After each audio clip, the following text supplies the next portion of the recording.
Sony. They say DAG advisor agreement paragraph says advisors get 20% performance fees on anything above 8% annual return. That seems very high to me. Can you explain exactly how that would apply to the XRP yields and other investments? The 20% take from the investment gains, the yield, or something else, and how will that play into the yield product? So we structured this bit specifically because I wanted it this way. We take no upside on the assets. So XRP's appreciation is subtracted from any additional returns we generate. So it's not like, your XRP goes to $1,000 and we get 20% of that over 8%. No.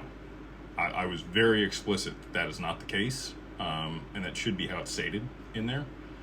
We worked with legal counsel to structure that the right way, but that is how it's determined. So we pull out the appreciation of the underlying asset. That was your investment. We didn't tell you to make that investment. Any appreciation on that, we shouldn't be compensated for. We need to make you an additional 8% beyond the appreciation on your digital assets. And then, and only that's the high watermark.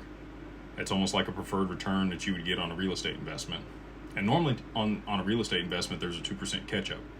So, the first 8% goes to the investors, the next 2% goes to the GP, and then after that, they go 80-20 on any additional returns. We didn't even do the catch up. We just took 20% after the 8%. So we have AUM fees, right? That keeps the lights on, does the compliance, all the other stuff. We're able to pay our people and do what we need to. And I didn't feel right charging performance fees unless we're actually generating additional value beyond 8% to our clients.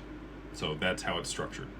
And I know, if you're looking at that and it doesn't explicitly state outside the appreciation of XRP, it would be hard to determine that that's the case. But that is how we structure that. We've not been able to do that up to this point, again, for many of the reasons I just disclosed earlier on how these products are structured and, the credit lines and cost and hurdle rate and all of that. And also every single year that resets.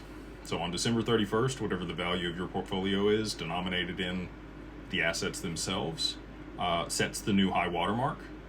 And then we have to generate an additional 8% beyond the appreciation of the assets the next year in order to participate and have performance fees. So I don't know that we will ever get performance fees on clients' portfolios the way that we've structured it. If we're doing our job as fiduciaries, the blended return for people is likely going to be somewhere between 5 and 9% on the average one. There may be some, edge cases where we have some products that perform really, really well and generate substantial returns for our client base, which is awesome.